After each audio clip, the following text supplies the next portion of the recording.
2008 সালে রাজতন্ত্র বিলুপ্ত হওয়ার আগ পর্যন্ত এই দেশটি বিশ্বের একমাত্র হিন্দু রাজ্য ছিল। হ্যালো রোডস অ্যান্ড রোডস এ স্বাগতম।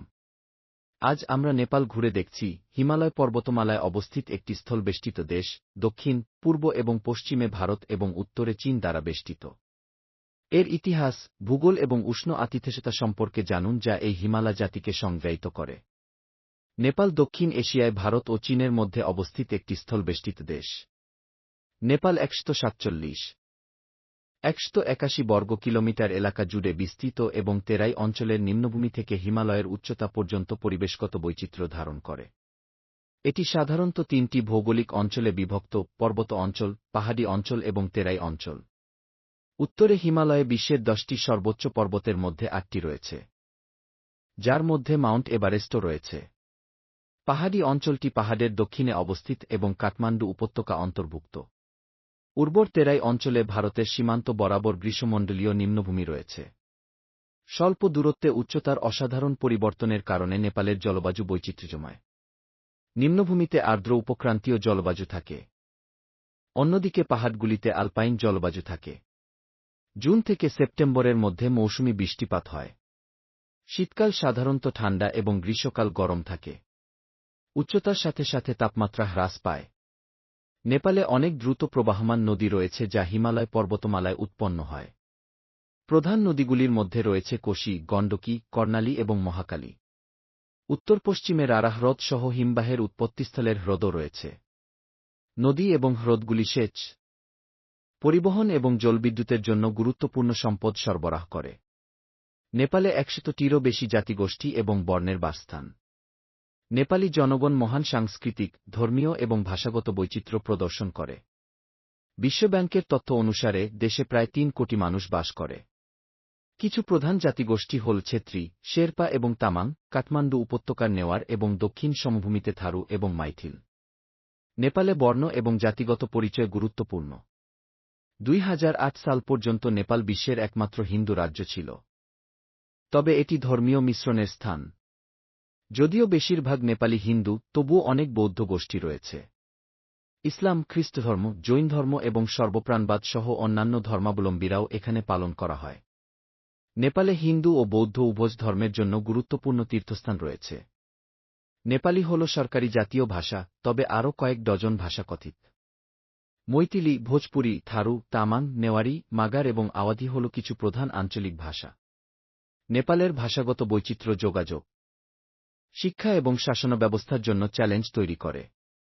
নেপালি রন্ধন প্রণালী তার বৈচিত্র্যময় ভূদৃশ্য এবং সংস্কৃতির মিশ্রণ দ্বারা প্রভাবিত।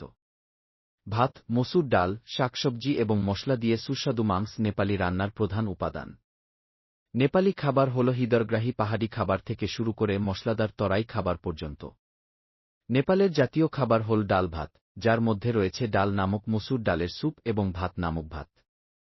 এটি সাধারণত তরকারিযুক্ত সবজি বা মাংস এবং আচারের সাথে পরিবেশন করা হয়। ডাল ভাত নেপাল জুড়ে একটি সহজ, পুষ্টিকর খাবার হিসেবে খাওয়া হয়। মোমো হল সবজি, মাংস বা পনির দিয়ে ভরা কামড়ের আকারের ডাম্পলিং। এগুলি তিব্বতে উদ্ভূত হয়েছিল এবং নেপালে একটি জনপ্রিয় জলখাবার। মোমোগুলিকে স্টিম করে মশলাদার ডিপিং সস দিয়ে পরিবেশন করা হয়। সেল রুটি হল একটি মিষ্টি, আংটির আকৃতির চালের রুটি যা উৎসবের সময় বিশেষভাবে জনপ্রিয়। এটি চালের বাটা ভাজা এবং তারপর মিষ্টি রসে মুচমুচে রুটি ডুবিয়ে তৈরি করা হয়। সেল রুটি হল তরাই অঞ্চলের একটি বিশেষ খাবার। ইজোমারি হল গুড় বা তিলের মতো মিষ্টি ভরাট দিয়ে ভরা ভাপানো ডাম্পলিং। এগুলি মাছের মতো আকৃতির এবং নেওয়ারি সম্প্রদায়ের সাথে সম্পর্কিত। ইজোমারি সমৃদ্ধির প্রতীক এবং ফসল কাটার পরের উৎসব ইজোমারি পুহির সময় খাওয়া হয়। নেপালের প্রাচীনতম বাসিন্দাদের মধ্যে কিছু ছিল কিরাতি সম্প্রদায়। প্রায় 50 খ্রিস্টপূর্বাব্দে কাঠমান্ডু উপত্যকায় ভারতীয় প্রভাব বৃদ্ধি পায়। 7ম থেকে 11শ শতাব্দীর মধ্যে লিচ্ছবি রাজবংশ নেপালের উপর শাসন করে এবং হিন্দু ও বৌদ্ধ উভয় ধর্মকেই প্রচার করে। লিচ্ছবিদের পতনের পর নেপাল ছোট ছোট রাজ্যে বিভক্ত হয়। 1300 থেকে 1800 শতাব্দীর মধ্যে মালা রাজবংশের অধীনে নেপালি শিল্প ও স্থাপত্যের বিকাশ ঘটে। এই সময়কালে কাঠমান্ডু উপত্যকায় মুসলিম আক্রমণও বৃদ্ধি পেয়েছিল। 18 শতকের মাঝামাঝি সময়ে পৃথ্বী নারায়ণ শাহ ছোট ছোট রাজ্য জয় করেন এবং নেপালকে একীভূত করেন। তিনি 1768 সালে শাহ রাজবংশ প্রতিষ্ঠা করেন। শাহদের অধীনে নেপালের সম্প্রসারণ অব্যাহত থাকে এবং বিতর্কিত অঞ্চল নিয়ে তিব্বত ও ব্রিটিশ ইস্ট ইন্ডিয়া কোম্পানির সাথে যুদ্ধ হয়। 1846 সালে রানা পরিবার ক্ষমতা অর্জন করে এবং শাহ রাজাদেরকে চরিত্রহীন করে তোলে এবং উচ্চ পর্যায়ের সরকারে নিজেদের প্রতিষ্ঠিত করে। রানারা তিব্বতের সাথে সম্পর্ক ছিন্ন করে ব্রিটিশদের সাথে জোট বাঁধে। 1951 সালে বিপ্লব না হওয়া পর্যন্ত তাদের স্বৈরাচারী শাসন 100 বছরেরও বেশি সময় ধরে স্থায়ী হয়। রানাদের উৎখাতের পর রাজা ত্রিভুবন শাহ রাজতন্ত্রকে ক্ষমতা ফিরিয়ে দেন। বহুদলীয় ব্যবস্থার জন্য বিক্ষোভের পর 1990 সালে গণতান্ত্রিক সংস্কার শুরু হয়। মাওবাদী বিদ্রোহ এবং রাজপরিবারের ট্র্যাজেডির ফলে 2008 সালে নেপালের রাজতন্ত্রের অবসান ঘটে। নেপাল একটি নতুন প্রজাতন্ত্র হিসেবে রাজনৈতিক স্থিতিশীলতার লক্ষ্যে কাজ করে চলেছে। বিশ্বব্যাংকের তথ্য অনুসারে নেপাল বিশ্বের সবচেয়ে দরিদ্র এবং স্বল্পোন্নত দেশগুলির মধ্যে একটি। 2022 সাল পর্যন্ত এর জিডিপি প্রায় $40 বিলিয়ন। বিশ্বব্যাংকের তথ্য অনুসারে কৃষি অর্থনীতির মূল ভিত্তি, যা জনসংখ্যার প্রায় 2/3 জীবিকা নির্বাহ করে। নেপালের প্রবৃদ্ধির জন্য জলবিদ্যুৎ এবং পর্যটনকে কাজে লাগানোর উল্লেখযোগ্য সম্ভাবনা রয়েছে।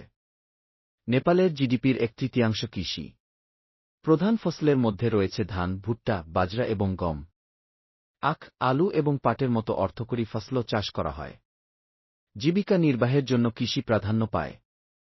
তবে বাণিজ্যিক কৃষিকাজ ক্রমবর্ধমান। অবকাঠামোর অভাব এবং জলবায়ু চ্যালেঞ্জগুলি প্রবৃদ্ধিকে বাধাগ্রস্ত করে। প্রধান শিল্পগুলির মধ্যে রয়েছে পর্যটন, বস্ত্র, পাট, চিনি, কাগজ এবং সিমেন্ট। নেপাল তার আনুমানিক 83,000 মেগাওয়াট জলবিদ্যুৎ সম্ভাবনার মাত্র 2% ব্যবহার করেছে। রাজনৈতিক অস্থিরতা নেপালের জলসম্পদ কাজে লাগানোর জন্য প্রয়োজনীয় বিদেশি বিনিয়োগকে বাধাগ্রস্ত করেছে। পর্যটন সহ পরিষেবা খাত জিডিপির অর্ধেকেরও বেশি অবদান রাখে। পর্যটন প্রায় 10 লক্ষ লোককে কর্মসংস্থান করে। 2018 সালে আন্তর্জাতিক পর্যটক আগমন 10 লক্ষ ছাড়িয়েছে। তবে অনুন্নত অবকাঠামোর কারণে নেপালের পূর্ণ পর্যটন সম্ভাবনা এখনও কাজে লাগানো হয়নি। নেপালের রপ্তানির মধ্যে প্রধানত কার্পেট, পোশাক, চামড়াজাত পণ্য, পাটজাত পণ্য এবং শস্য অন্তর্ভুক্ত। প্রধান বাণিজ্য অংশীদার হল ভারত, মার্কিন যুক্তরাষ্ট্র এবং জার্মানি। আমদানির মধ্যে রয়েছে সোনা, যন্ত্রপাতি, পেট্রোলিয়াম, সার এবং ইলেকট্রনিক্স। নেপাল রেমিট্যান্স, বৈদেশিক সাহায্য এবং ভারতে রপ্তানির উপর ব্যাপকভাবে নির্ভর করে। নেপালের একটি সমৃদ্ধ স্থাপত্য ঐতিহ্য রয়েছে যা 2000 বছরেরও বেশি সময় ধরে বিস্তৃত। নেপালের স্থাপত্য নেপালি জনগণের জাতিগত বৈচিত্র্য এবং প্রতিবেশী ভারত ও তিব্বতের প্রভাব উভয়কেই প্রতিফলিত করে। বহুস্তর বিশিষ্ট প্যাগোডা শিলির মন্দিরগুলি 7ম থেকে 18 শতাব্দীর মধ্যে নেপালি স্থাপত্যকে সংজ্ঞায়িত করেছিল। চাঙ্গু নারাজন মন্দিরের মতো প্যাগোডায় ইটের দেয়াল, টালির ছাদ এবং খোদাই করা কাঠের ছাদ ছিল। প্যাগোডা শৈলী লিচ্ছবি এবং মালা রাজবংশ দ্বারা প্রবর্তিত হয়েছিল।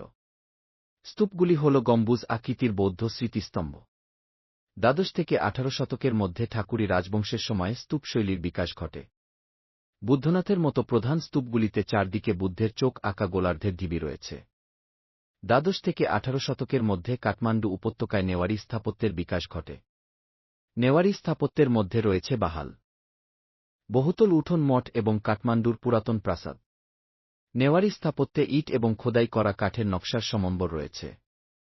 নেপালের উপর এই ভিডিওটি যদি আপনি উপভোগ করেন, তাহলে আপনার পরবর্তীটি ভালো লাগবে।